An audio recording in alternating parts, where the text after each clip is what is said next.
दिल्ली में direct action day की तर्ज पर हिंदुओं के सफाई का सपना देखने वाले उमर खालिद की एक गर्लफ्रेंड भी है, वो भी हिंदू। एक ऐसी लड़की जिसका जन्म एक बंगाली ब्राह्मण परिवार में हुआ है। बहुत सारे लोग इस बात पर आश्चर्य जता रहे हैं। आप क्या सोचते हैं, कोई मजहबी लड़की भी उमर खालिद की गर्लफ्रेंड हो सकती है? मजहबी लड़कियां जेएनयू या ऐसे किसी विश्वविद्यालय में 35 साल की उम्र तक सोशियोलॉजी में पीएचडी नहीं करती। वे या तो 15-16 साल की उम्र में चुपचाप शादी कर लेती हैं और बच्चे पैदा करना शुरू कर देती हैं, या मोदी को सत्ता से बाहर करने के लिए वोट की लाइन में खड़ी होती हैं। थोड़ा बहुत पढ़ लिख भी लिया तो अपने मजहबी मकसद या जिहाद के समर्थन में अभियान चलाती हैं। वे बुर्का और नकाब पहनने की आजादी मांगती हैं। 3 तलाक और हलाला के समर्थन में टीवी चैनलों या सोशल मीडिया पर बैठकर दलीलें देती हैं। इन मध्य युगीन कुरीतियों को अपनी पर्सनल चॉइस बताती हैं। अपवाद हर जगह होते हैं। कुछ अपवादों के आधार पर किसी बड़े बदलाव की आशा करना व्यर्थ है। बताते हैं कि उमर खालिद की हिंदू गर्लफ्रेंड रिसर्च स्कॉलर है। वो उसके कथित लेफ्ट लिबरल अभियान का समर्थन करती है, वो भी तब जब उमर खालिद और उसके परिवार के कट्टरपंथी और आतंकी विचार किसी से छिपे नहीं हैं।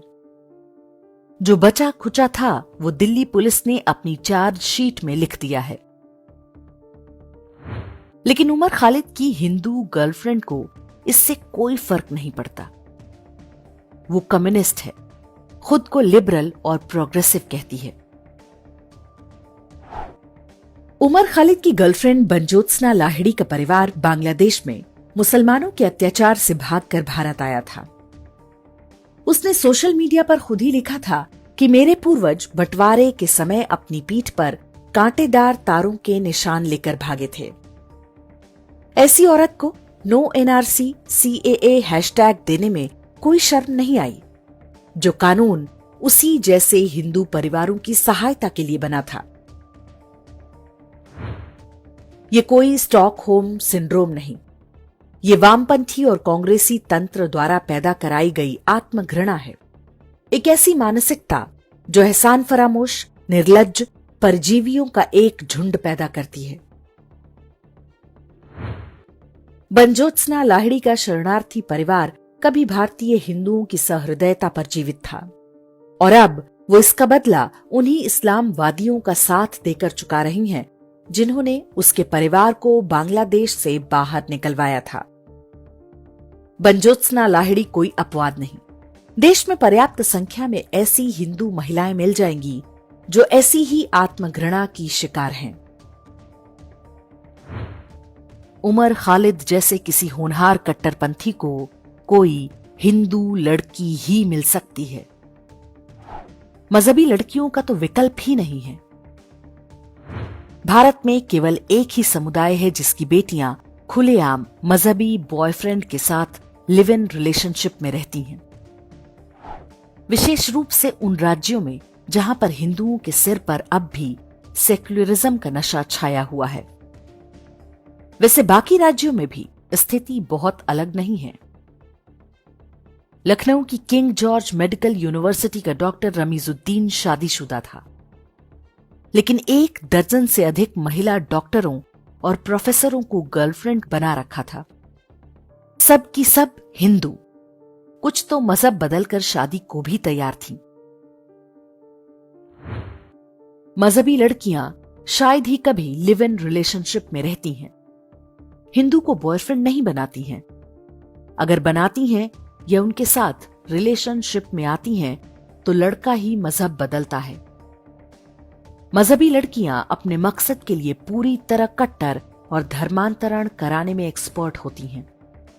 अपने माता पिता से भी अधिक मजहब को अहमियत देती हैं। खाड़ी से लेकर अफगानिस्तान तक महिलाओं की स्थिति के चाहे लाख उदाहरण दे दीजिए।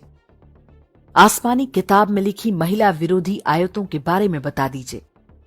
आप उनसे उनके मजहब के विरुद्ध एक शब्द नहीं बुलवा सकते।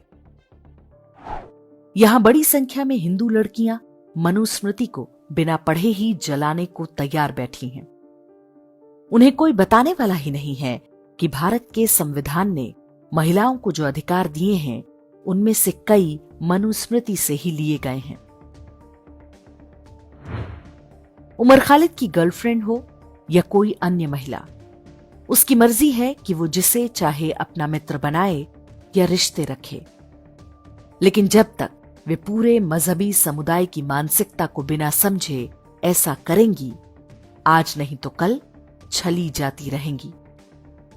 पढ़ने लिखने, अपने अधिकारों के प्रति जागरूक होने और मॉडर्न सोच का क्या लाभ जब आपके अंदर अपनी और अपने राष्ट्र की सुरक्षा का बेसिक सेंस ही नहीं।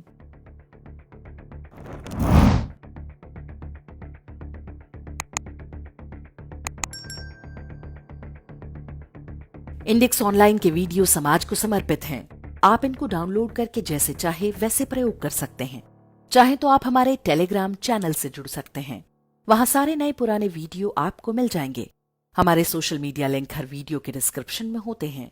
हमारा एकमात्र उद्देश्य हिंदू समाज को जागृत और एकजुट करना है। इसमें सहभागी बने। धन्यवाद।